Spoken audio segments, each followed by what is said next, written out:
Hey y'all, what's up? It's your girl Jamie with another message from A.W.A.R.D House. Y'all, it is officially fall time. We are getting closer and closer to winter. But I really wanted to talk about fall because I love fall so much. I love the orange and brown and golden yellow leaves that autumn bring and the night sky. Like, to me, this time of the season is the perfect time. But with this beautiful season comes a disorder that is very, very common and on the rise, but is rarely talked about. And it is called seasonal affective disorder. Again, it is called seasonal affective disorder. Now, I want to talk to you guys about this disorder mainly because the onset and peak of disorder is fall, and it generally lasts through the winter time. And the acronym for it is SAD. Again, as seasonal affective disorder, the acronym is SAD. Now, this disorder is self-explanatory. It's basically the disorder that causes your emotions and mood to be affected by the changes in the season. And now there is two types of this disorder: the fall winter seasonal affective disorder, and then you have the summer seasonal affective disorder. Now, I'm not going to talk about summer because summer rarely happens. Nobody rarely reports of being or suffering from seasonal affective disorder in the summertime. Usually it's just the fall and the winter time. Now, what and it's also known as the winter blues. Now, what generally happens is you get a chemical imbalance in your emotions, and they become all over the place. You can go from happy to sad, from laughing to crying, all in a matter of seconds. Like, it's just crazy how this disorder has the ability to affect your emotions, and all because of the changes in the weather. Now, some of the common symptoms for this disorder is irritation, agitation, you're tired, you're sleepy all the time, you you have weight gain, weight loss, you have mood swings, which is the most common symptom of this disorder. Now, it does mimic depression, and a lot of the same symptoms that you suffer from are symptoms of depression. The only difference is in how they know is seasonal affective disorder is because it starts in the fall season and lasts all the way to the winter months. So that is basically the only major difference. And actually, when it comes to diagnosing disorder, they also look at the symptoms of major depressive disorder first, and then they look at the symptoms that set aside about seasonal affective disorder. Now, it is very common in women. Women are four times more likely to have this disorder than men. So we have to start looking at ourselves and see, well, what about us women causes this disorder to occur? And how could we change our bodies and what goes in our body and prevent us from having this disorder? Younger adults and adolescents are more likely to suffer from this disorder as well.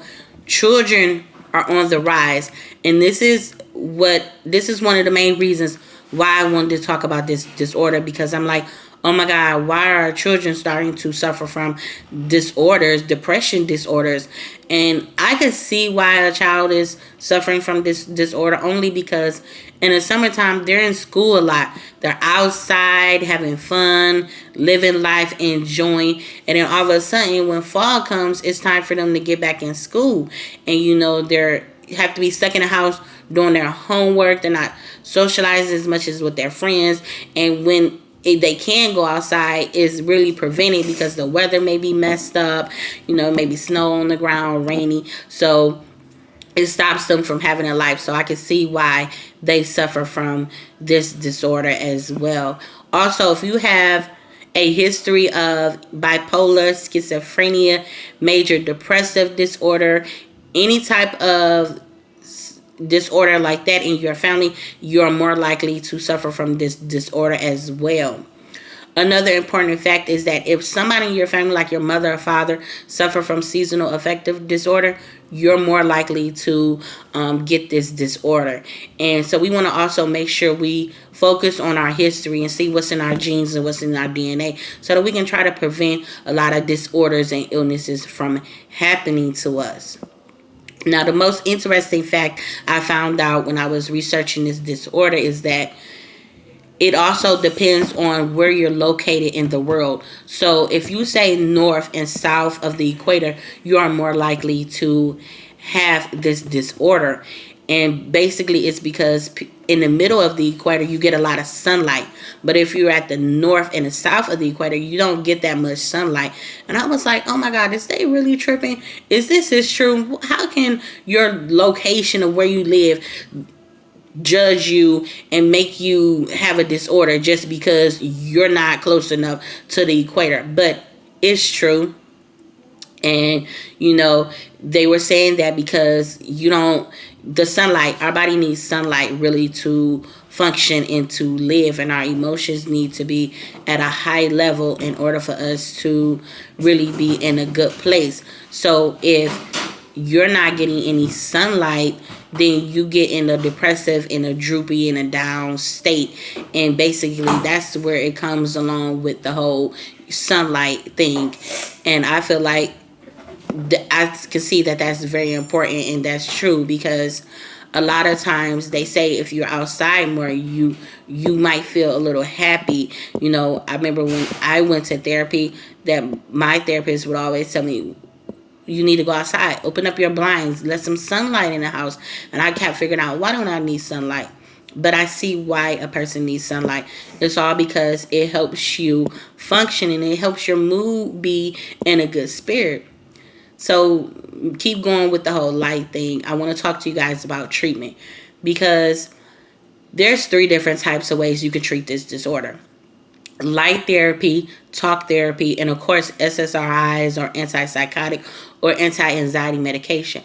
Now, as a social worker myself, I'm not truly high on the whole taking medication. I feel like if there's a natural way, then we should be able to treat our issues with the natural way instead of putting these chemicals in our body.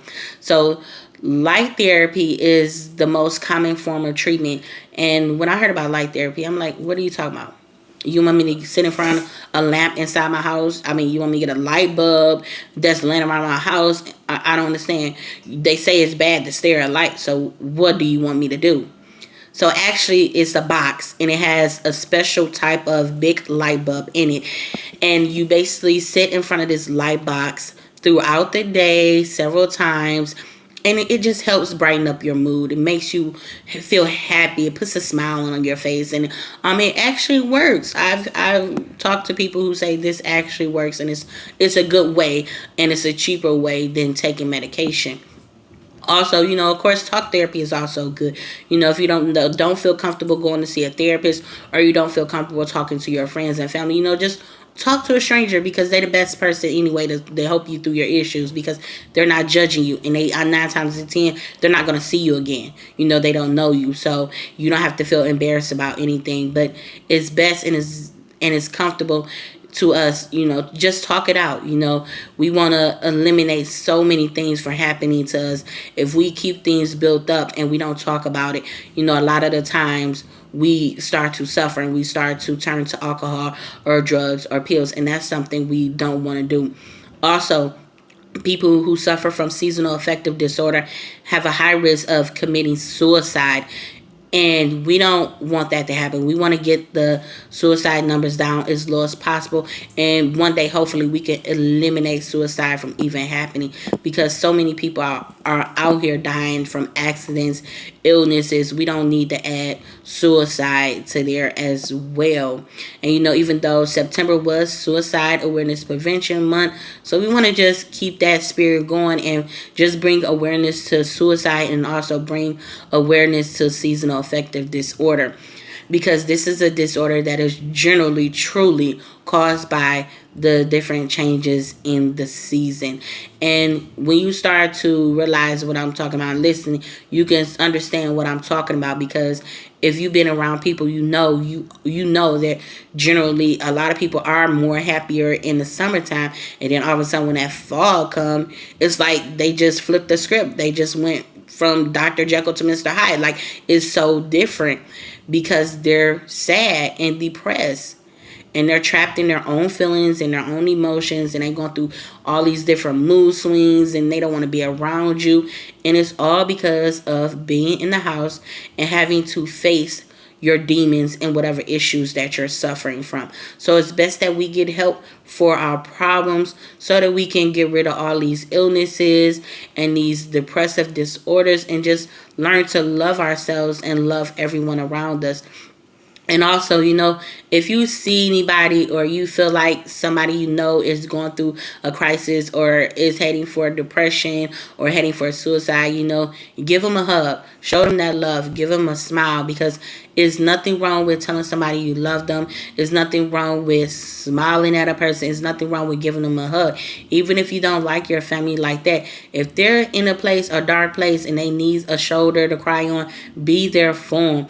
You never know. You may be walking on the street one day, and you see a person with a sad face, and you smile at them. You may have just saved their life. You may have just saved someone else's life, because even though people suffer from these type of mental illness, they not only harm themselves, but they harm others when they're in a dark place. So we want to try to spread love and keep that positivity and that happy energy going throughout the world, because it's so many things in this world that are causing us to be down. So that's all I wanted to really talk about with you guys, seasonal affective disorder, because I thought it was a very, very interesting disorder, and I figured this is the best time for me to spread awareness for this disorder and shed some light on it. And also, I wanted to give a shout out Smoke in the City barbecue, because they got some recognition from the Detroit Free Press. So we want to acknowledge Smoke in the City ribs. And if you ever in the Michigan area, look up Smoke in the City on Facebook and holler at them, because they truly do have the best ribs, chicken, anything you want on the grill, they got it. So thank you guys for listening. I love you guys, and I hope you guys have a good week. Thank you.